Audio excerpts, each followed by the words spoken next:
Good morning, class. In last class, we studied about laboratory thermometer. Now, today's topic is clinical thermometer. Now, clinical thermometer में क्या होता है? A thermometer which measure our body temperature. वो thermometer जो हमारा body temperature measure करता है उसे क्लिनिकल थर्मामीटर कहा जाता है. The scale temperature is graduated from scale temperature 35 degree Celsius से 42 डिग्री सेल्सियस तक, और फ़ारेनहाइट के केस में 94 से 108 डिग्री फ़ारेनहाइट तक होता है. ये हमारा नॉर्मली बॉडी टेम्परेचर है. फ़ारेनहाइट के केस में ये है और डिग्री सेल्सियस के केस में ये है. The temperature of human body always remain within this range and this is the range on the clinical thermometer. Clinical thermometer की रेंज है. If the temperature falls rise the limits mention about death occurs. अगर ये temperature इससे कम या ज़्यादा हो जाता है तो बहुत सारी प्रॉब्लम कोज हो जाती हैं, हो सकता है डेथ भी अकर हो. It consist of a large bulb made of thin glass to which is attached a very fine capillary tube. ये ग्लास ट्यूब का बना होता है. इसके अंदर एक फाइन कैपिलरी ट्यूब होती है जिसमें मरकरी चढ़ी होती है, लाइक दिस. ये ग्लास की ट्यूब है, ये जो आउटर कवर है, और ये अंदर जो है ये कैपिलरी ट्यूब है जिसमें मरकरी भरी हुई होती है. Now the capillary tube is provided with a kink or construction. This kink allow the mercury to move into the capillary tube when the thermometer is placed in the mouth cavity of the patient. कि वो जो kink है वो temperature measure करने का काम करता है. वो टेम्परेचर को अपने अंदर एब्जॉर्ब करता है और फिर मरकरी राइज होती है जिससे हमें टेम्परेचर पता चल जाता है, but does not allow it to flow back into the bulb when the thermometer is taken out of the mouth of the patient. Thus it keeps to read the temperature of patient. When the thermometer is taken out his mouth, the mercury can be brought back in the bulb by jerking the thermometer. कि हम जैसे ही किसी person की body का temperature measure करते हैं उसके mouth में रखकर, तो वो थोड़े टाइम के लिए तो टेम्परेचर कांस्टेंट रहता है, लेकिन उसके बाद क्या हो जाता है, वो धीरे धीरे वापस अपनी सेम पोजीशन पे आने लग जाता है. The capillary tube is surrounded by a thick triangular glass tube commonly called stem. वो जो कैपिलरी है वो जिस ग्लास ट्यूब से कवर अप होती है उसको स्टेम कहा जाता है. The triangular stem helps in magnifying the thin mercury thread in the capillary in the form of broad band and hence help in reading the temperature accurately. ठीक है. और ये क्या होता है, जो कैपिलरी होती है वो थोड़ी ब्रॉड बैंड होती है और ये क्या करती है, रीड करने में हेल्प करती है. कैपिलरी ब्रॉड बैंड का मतलब क्या, कैपिलरी तो बारीक होती है लेकिन उसमें जो नंबरिंग लिखी होती है बाहर ग्लास ट्यूब पे वो थोड़ी अच्छे से लिखी होती है जिससे हम टेम्परेचर ईजिली रीड कर सकें. The stem is marked from 35 degree celsius to 42 degree celsius. Stem जो होता है वो 35 टू 42 डिग्री सेल्सियस तक मार्क होता है.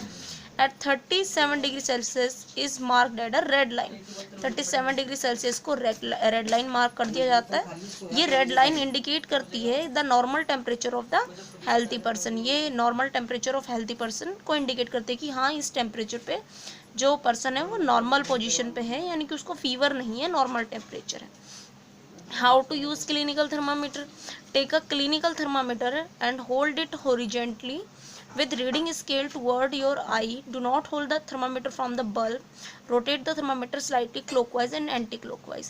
कि क्लिनिकल थर्मामीटर को हम बल्ब वाली यानी किंक वाली साइड से नहीं पकड़ते, दूसरी साइड से पकड़ते हैं और उसकी रीडिंग अपनी आंखों से अच्छे से देखते हैं कि उसमें जो भी चीज़ें रीड मेंशन है या रीडिंग मेंशन है वो हमें साफ साफ दिखाई दे रही है या नहीं.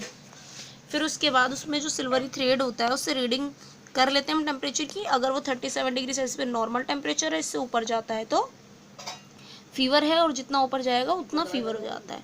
Wash the bulb end of the thermometer. जो नीचे का बल्ब होता है उसको नॉर्मली वॉश किया जाता है एंटीसेप्टिक सॉल्यूशन से, जिससे वो जब हम अदर पर्सन को दें तो उससे इन्फेक्शन ना हो. Now the difference and the similarity between laboratory thermometer and clinical thermometer. Both laboratory and the clinical thermometer are mercury in glass thermometer. They differ from each other. ये कुछ तरीक़ों से एक दूसरे से डिफरेंट भी हैं और कुछ सिमिलर भी हैं.